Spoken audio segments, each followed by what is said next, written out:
Lost power. It's counting down. It's getting ready to start up. It's cranking, running, warming up. The transfer switch is going to transfer here in a second.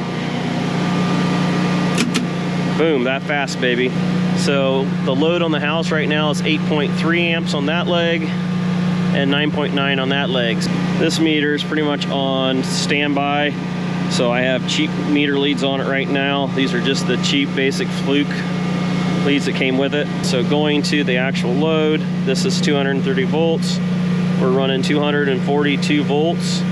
So we want to check frequency now. We're going to go ahead and hit the yellow button. We're at 60.2, 60.1, 60.0, 59.9. So the sample rate is a little slow on a clamp meter. Generally, they're not ideal for generators. That's why you would use your higher end, like Fluke 87.5 or one of the 117s or something like that. So we're doing good there. That's just the sample rate is a little slow on that. But there we know the frequency is right under load and it's running. So now we're going to go ahead and put that fuse back in and make sure it transfers back, and then we'll finish this thing up. It's not blinking. There, it just transferred back, and she is golden. Now, as long as it shuts down, we are good to go. Now, the only reason why I did this was so I didn't have to go in the house and tell her that, hey, I'm changing your power over, blah, blah, blah. I didn't want to race her clocks and interrupt, you know, anything that's going on in there.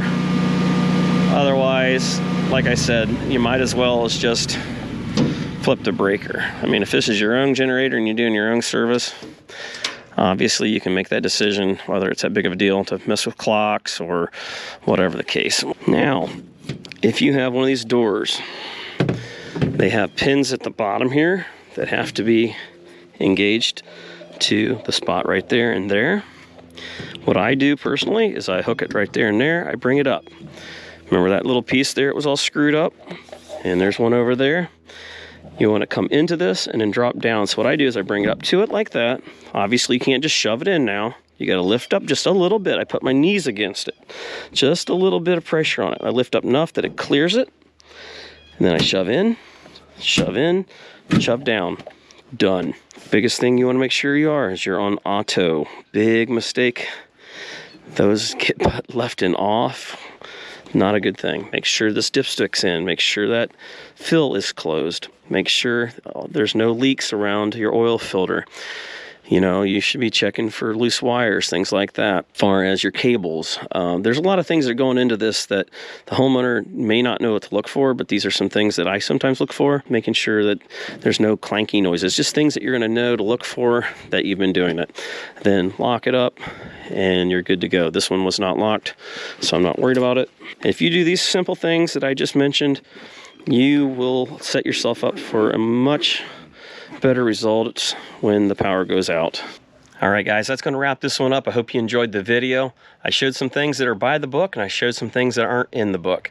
Some of the things you may like, some of the things you may disagree with, but either way, they're just the way I do it. And if you take something away from it that helps you become more successful at doing it or prevents you from having a service call in the evenings, then I would call that a win.